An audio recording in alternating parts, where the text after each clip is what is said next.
Part 1 welcome to my YouTube channel. আমাদের চ্যানেলের পক্ষ থেকে জানাই সকলকে স্বাগত।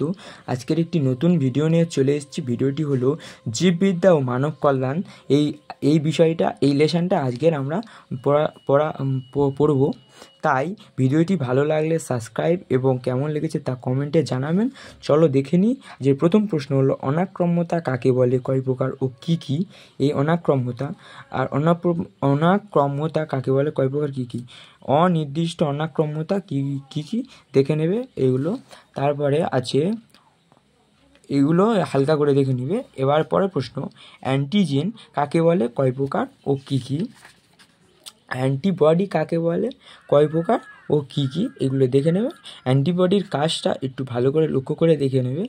তারপরে পরের প্রশ্ন, মাতৃদুগ্ধে কোন অ্যান্টিবডি পাওয়া যায়? ওটা খুবই ইম্পর্টেন্ট প্রশ্ন, ওগুলি বিষয়ের বেশিরভাগ পরীক্ষায় আসে, তাই বললাম। অ্যান্টিজেন ও অ্যান্টিবডির মধ্যে পার্থক্য এখানে দেখে নেবে। আর পরের প্রশ্ন, অ্যান্টিবডির প্রকারভেদ হালকা করে দেখে নেবে। এগুলো মাঝে মাঝে উদাহরণ নিয়ে পড়ে, তাই আমি বলছি অ্যান্টিবডি পার্থক্যটা দেখে নেবে। এবারে আসি পরের পেজে আসছি। এটা টিকাকরণের ধারণা। টিকাকরণ কাকে বলে? এই টিকাকরণ প্রথম কে আবিষ্কার করে? প্রথম আবিষ্কৃত টিকাকরণের নাম কি?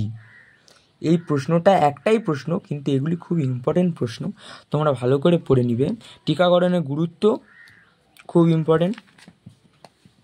আর টিকাকরণের প্রকারভেদ, এটা মাঝে মাঝে 1 নম্বরে আসে, বড় প্রশ্ন নয়, ঠিক আছে। আর একটা প্রশ্ন হলো এখানে, বহুল প্রচলিত টিকা বা ভ্যাকসিনের পুরো নাম এবং কোন রোগে ব্যবহার করা হয় তা লেখো। 9 নম্বর প্রশ্ন, মানে পরবর্তী প্রশ্ন, টিকাকরণের গুরুত্ব লেখো। মানে যে বললাম টিকাকরণের গুরুত্ব, এটাই ভীষণ ইম্পর্টেন্ট, তাই লেখো। আজকে পরবর্তী প্রশ্ন, বিভিন্ন ভ্যাকসিন কোন বয়সে দেওয়া হয়?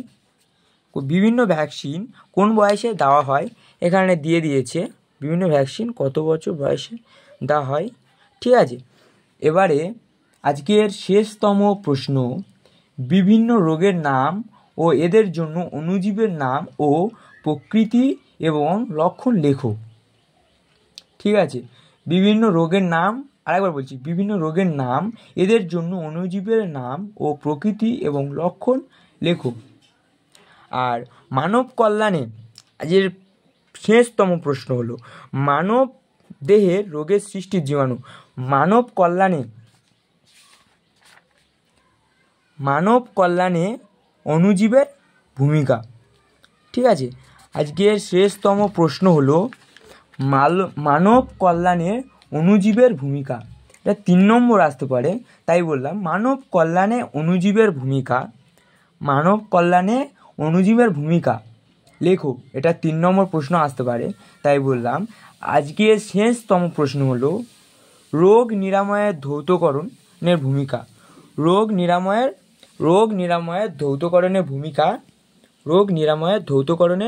ভূমিকা, ঠিক আছে। এটা 3 নম্বর প্রশ্ন, এটা খুবই ইম্পর্টেন্ট প্রশ্ন, অনেক পরীক্ষায় এসেছে, তাই বললাম। আজকের এই পর্যন্ত ভিডিওটি ভালো লাগলে সাবস্ক্রাইব এবং কেমন লেগেছে তা কমেন্টে জানাবেন। আগে বলে দিয়েছি যে এই পর্যন্ত। সকলে ভালো থেকো, সুস্থ থেকো, মন দিয়ে পড়াশোনা করো।